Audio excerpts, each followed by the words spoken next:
Hi guys! Welcome to our video! And I'm Velasco. And I'm Galicia.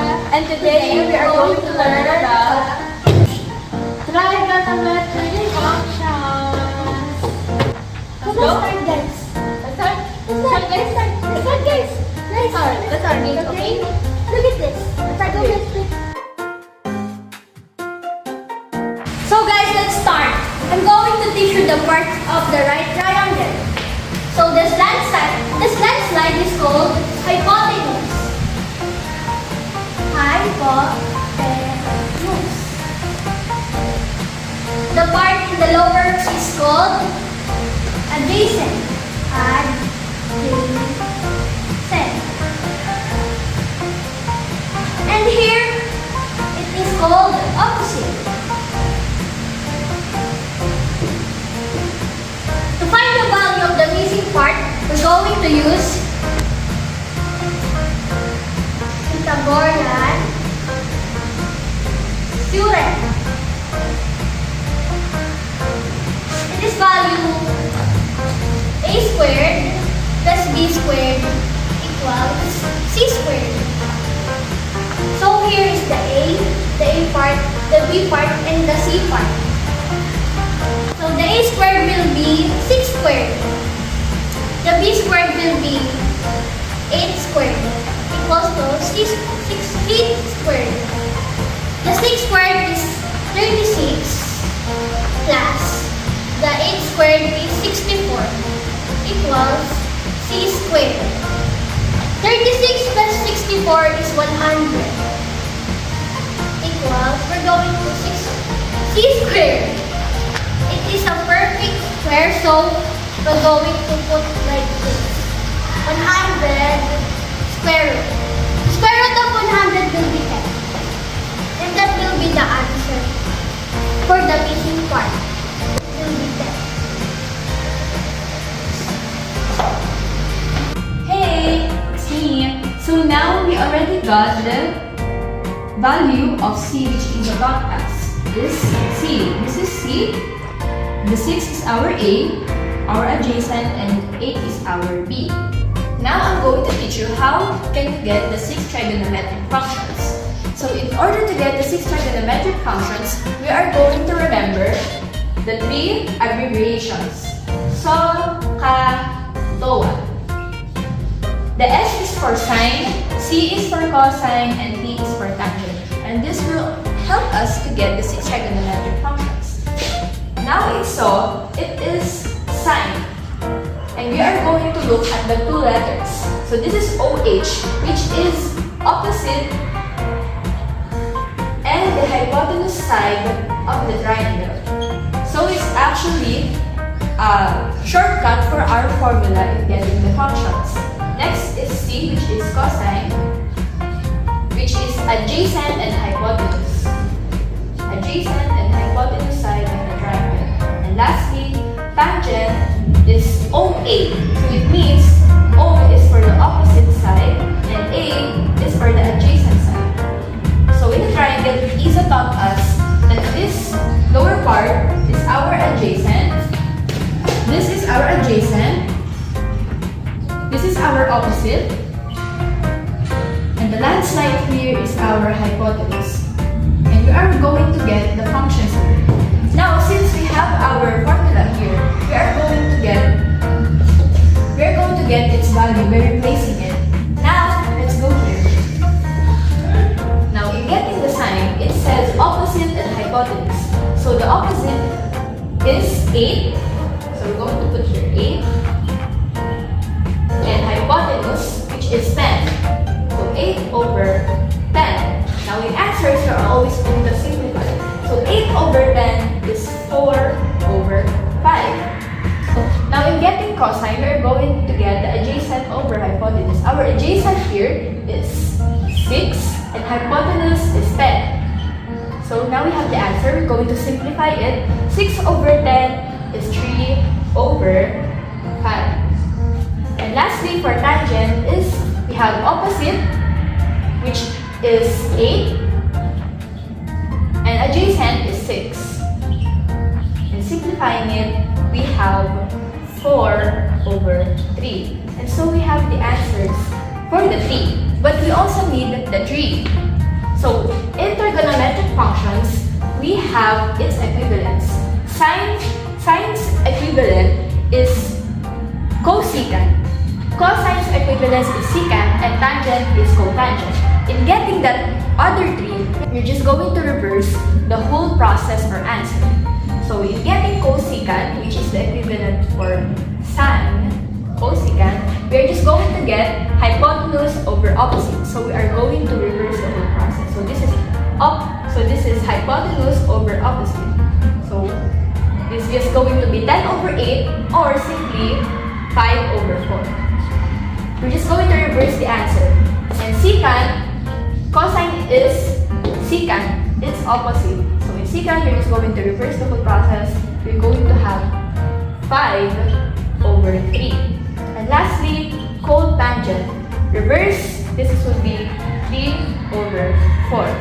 So you might be wondering, why are we going to opposite or we're just going to reverse the whole answers? Because that is the purpose of Sokatawa. It will help us to get the 3 functions, and this is a shortcut to also get the 3 functions because you just need to remember the equivalence of the 3. Sine is for cosecant, cosine is for secant, and tangent is for cotangent. And you will simply and you will get the 6 trigonometric functions easily. Today we're going to have another example of what we did earlier. So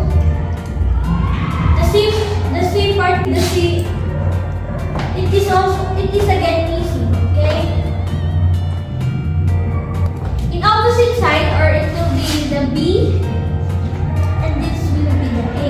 The A will be 4, the B will be 3, and we don't have C. In order to find the missing part, we're going to use again the Pythagorean theorem. So we're going to use this formula. A squared plus B squared equals C squared. So the A will be 4. And we're just going to put squared. The B will be 3 squared equals to 6 C squared. 4 squared is 16. 3 squared is 9 equals C squared. 16 plus 9 will be 25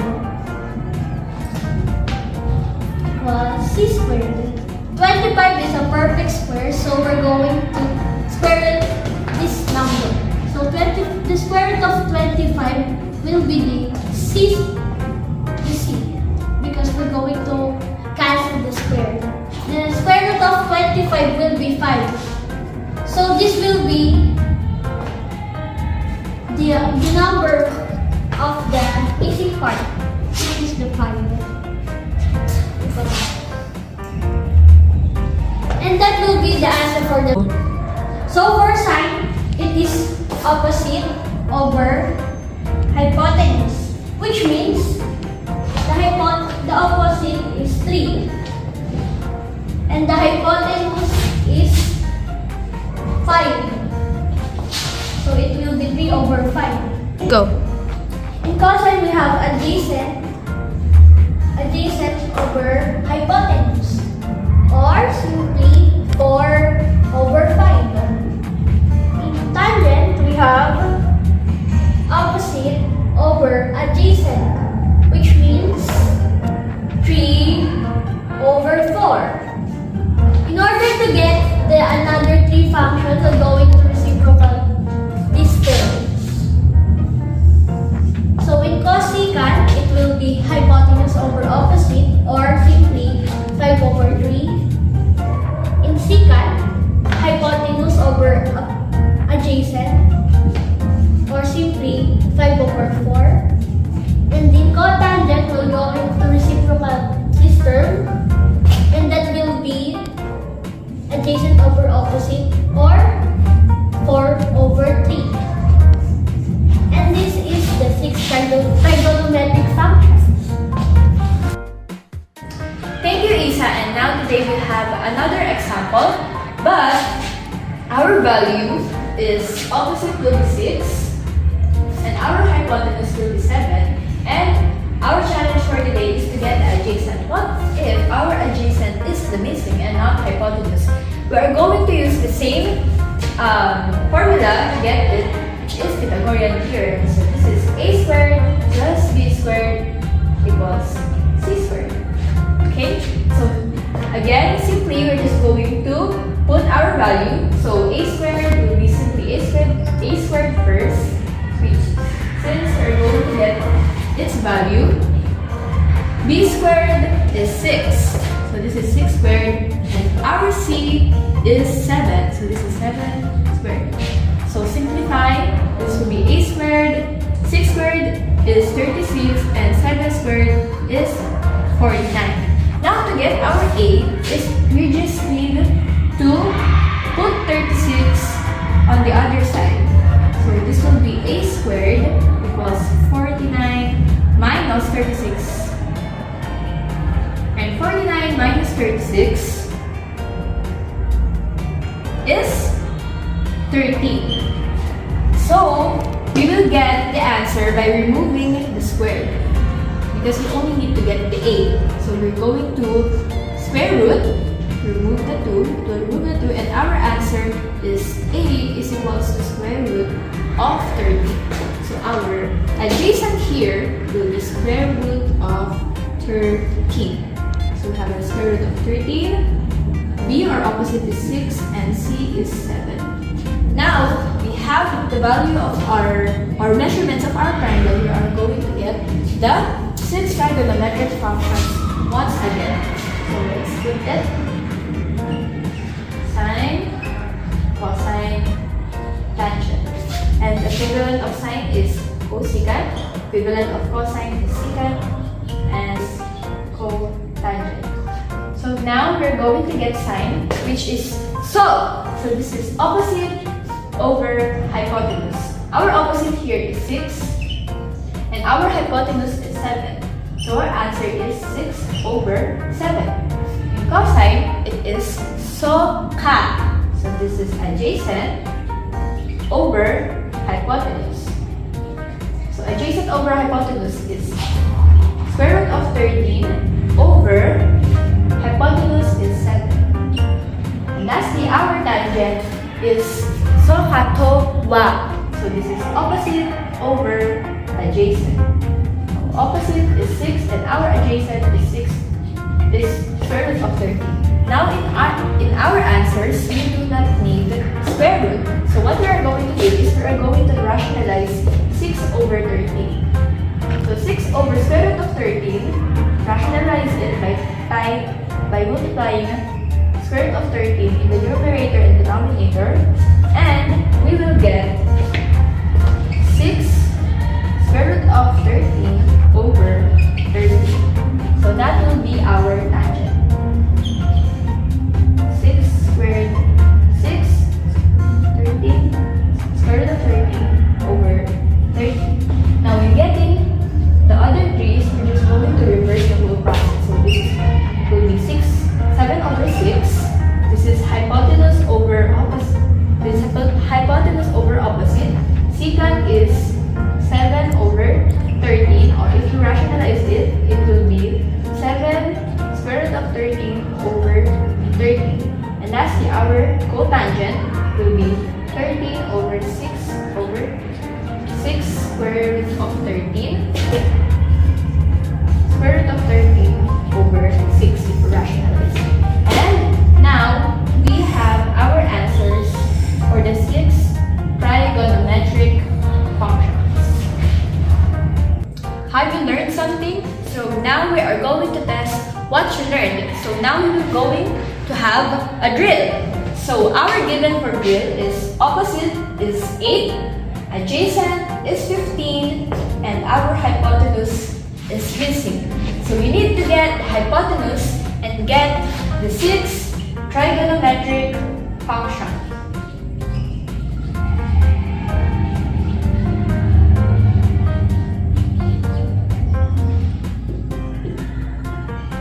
We will give you 30 seconds to answer it. Good luck! Are you done with answering the drill? So today, I'm going to answer it. So to find out if your answer is correct. So, the A is 15. The B side is 8. And the missing part is C. So in order to answer that, we're going to answer it with Pythagorean theorem. Again, this will be A squared plus B squared equals to C squared. The A will be 15 squared plus 8 squared equals to C squared. So 15 squared will be 225 and the A squared will be 64. We're going to add this and this will, the answer will be 289 plus C squared. Is this a square? Is this a perfect square? Well, yes, it is. So, we're going to put square root of this and then we're going to cancel that so that we will find the C parts or yeah. The square root of 289 will be 70. Yes. And this will be the 70 and this will be 17. So we are done in finding the C side. So we're going to answer the 6th trigonometric function. In sine, we'll always remember that sine is so. So is opposite over hypotenuse. The opposite side is 8 and the hypotenuse will be 70. In cosine, just adjacent over hypotenuse or 15 over 70. In tan, towa. O opposite over adjacent or 8 over 15. We're done answering the three and then we're just going to reciprocal this term to find the average terms. In sine, the equivalent of sine is cosecant, or it will be hypotenuse over opposite, or it will be just simply 17 over 8. In cos, the equivalent of cosa is secant, or hypotenuse over adjacent, or simply 17 over 15. Cotangent, it will be the equivalent of the reciprocal of this answer, or 15 over 8. And that is our complete answer. Okay. So now we are done in learning the 6 trigonometric functions. Did you learn something? Have you learned something about our discussion? Yes! So thank you for listening to us. I am Idol Precious. And I am Idol Isa.